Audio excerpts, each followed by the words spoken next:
ਲੱਗ ਰਹੇ emotional ma'am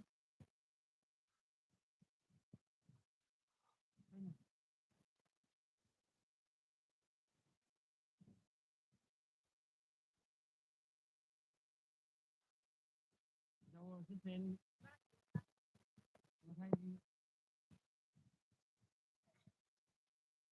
train ਜਮ ਕਰੇ ਇਨਾ ਗਲੇ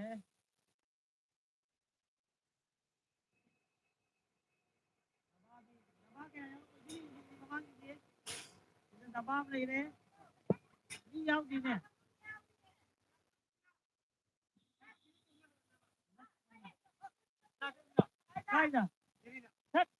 चलो ये बम में वही गाँव रहे तो ट्रेन कितने गाँव रहे वही ना बाकी वही ट्रेन जब पे गाँव रहे गाँव में हम ऊपर से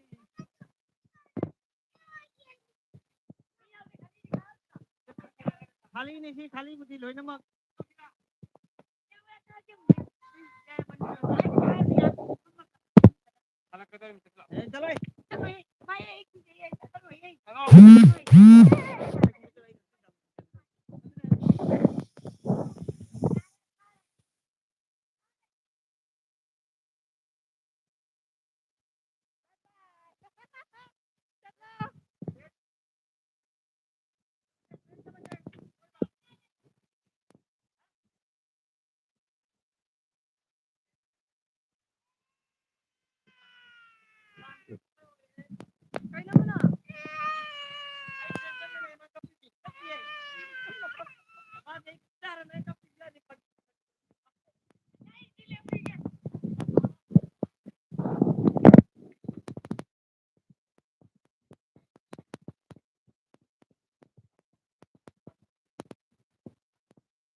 चलो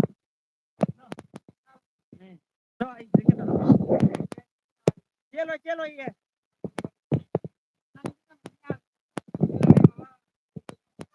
चलो सताओ नमाई तरी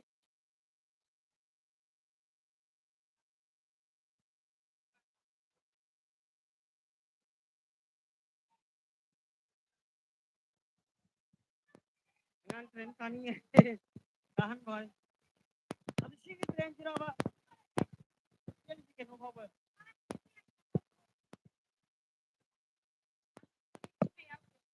तेरा मसा की नहीं जाओ क्या ट्रेन से मसा की नहीं जाओ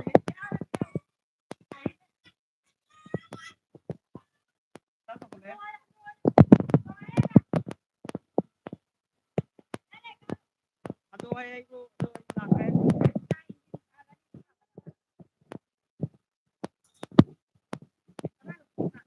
ये नहीं जाएंगे भाई आप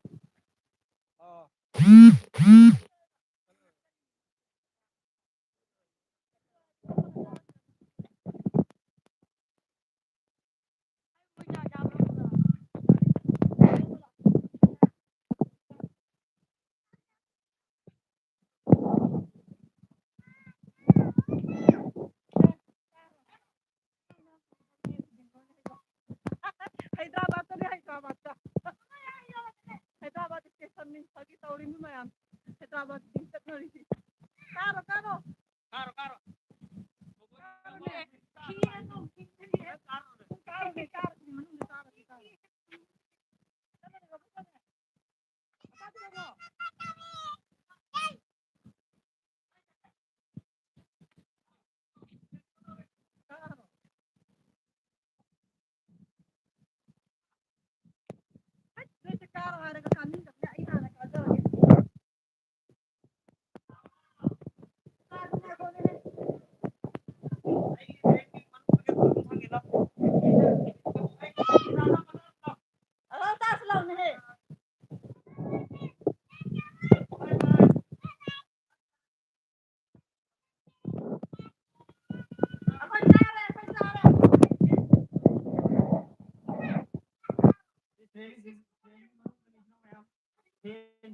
เลยสิละอันนี้ของเดียวดินี่นะครับแกสิบนาทีครั้งแรกสิบครั้งนี้सिंगल सिंगल पे ले रहे सिंगल पे क्या हो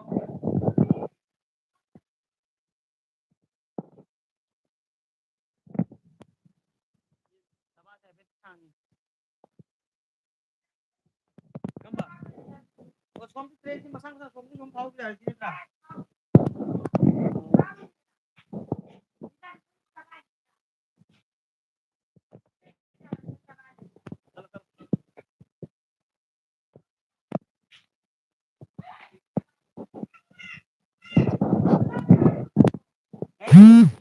आज दी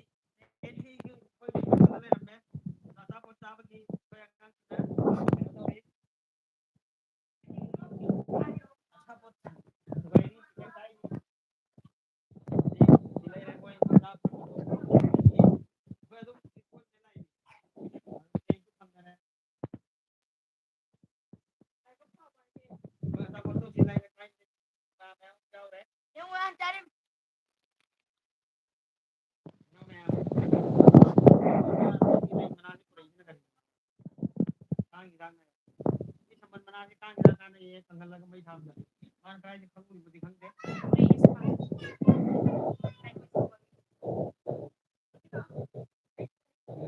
नहीं चाह बनने जमता नहीं कहां को क्या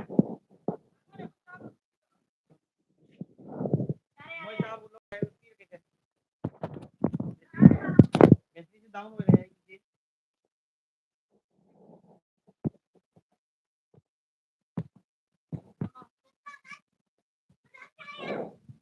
वो अगर मता नहीं समझियो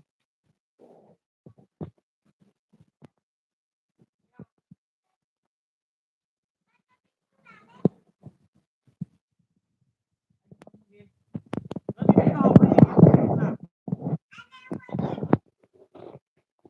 वो भी पीछे खत्म शाम थी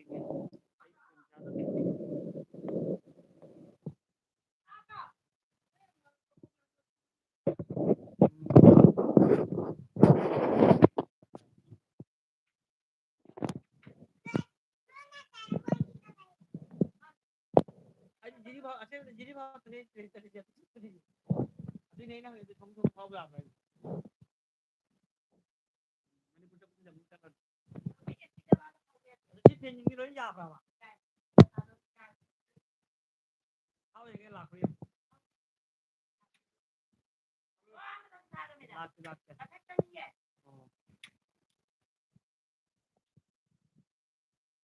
अच्छा लग रहा है 10 lakh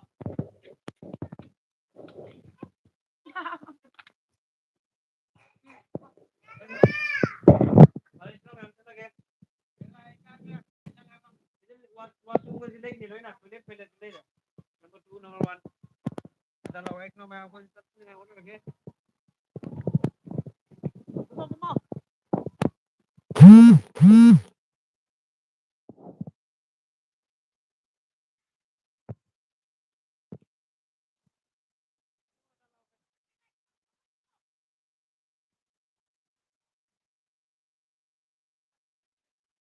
wallet ka pa jauh jauh gitu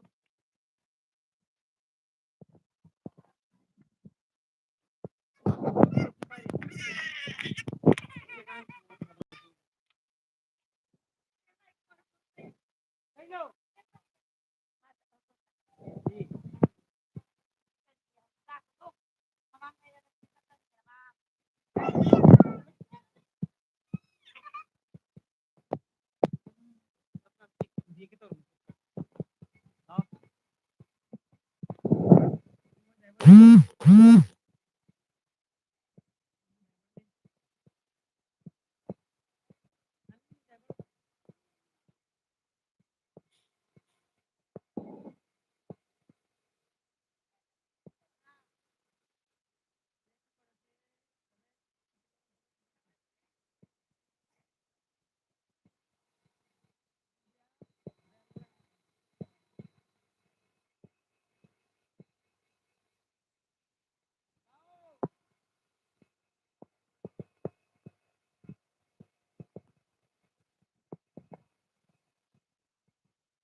देरोगे जल्दी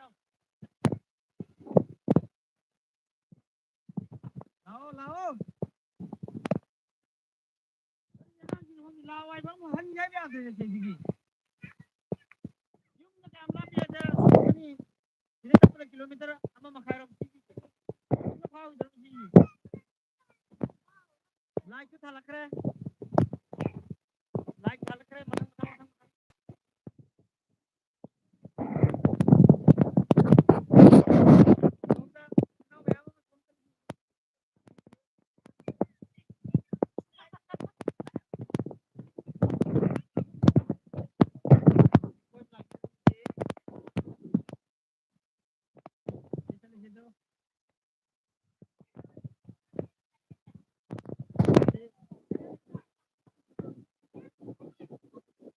boy boy chuyện con gì ra ai cho nó hàng mà rồi đến đây bye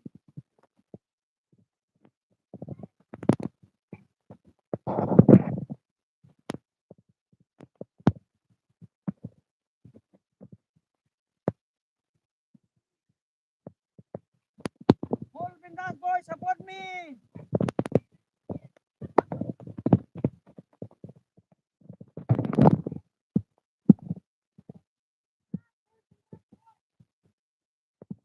Hold Bindas boy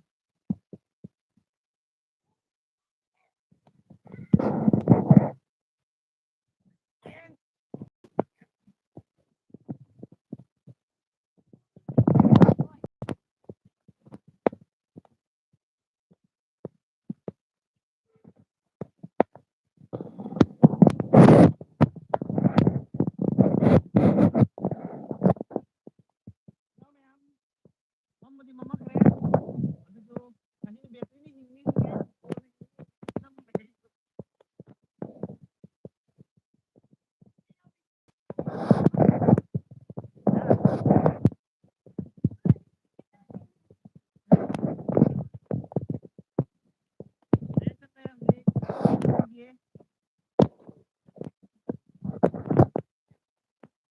foto memang sih yang ada masih yang satu dah nih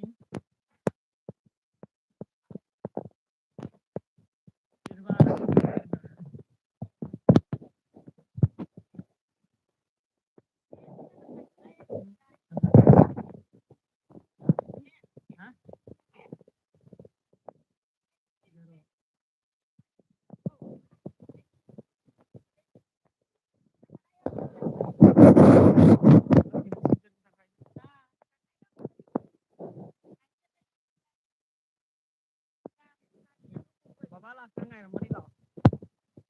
babalak tengah yang mana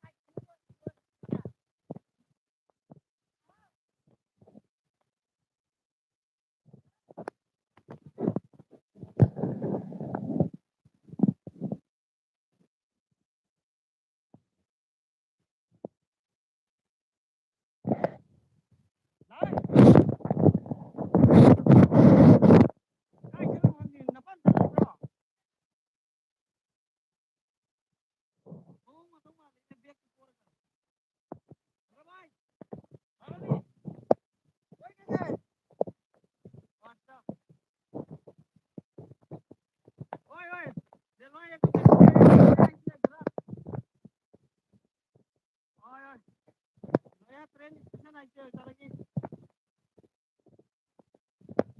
kayak nggak nih jauh kayak ada orang yang proven boy bawa ini semua pura telah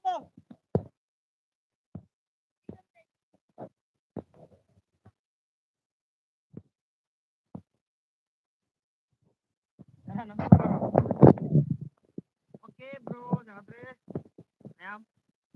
lagi selesai chat untuk selesai kau jauh nak jadi pasang yang kena selesai itu nak uji biasa itu pasang tengah ada em pasang itu video lagi em foto video em đâu em itu tuh aja support em tau bini kayak gitu video itu mau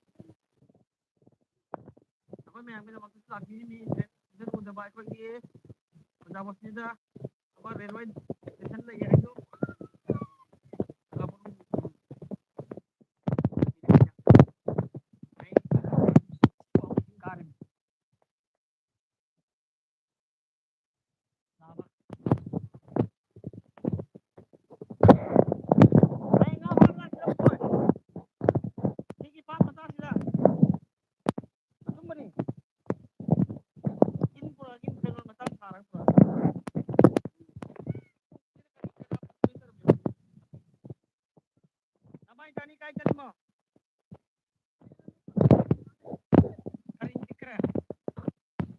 ꯑꯩꯈꯣꯏ ꯏꯆꯦ ꯑꯃ ꯂꯩꯌꯦ maroon ꯀꯧꯕ ꯃꯃꯥ ꯂꯤꯟꯒꯤ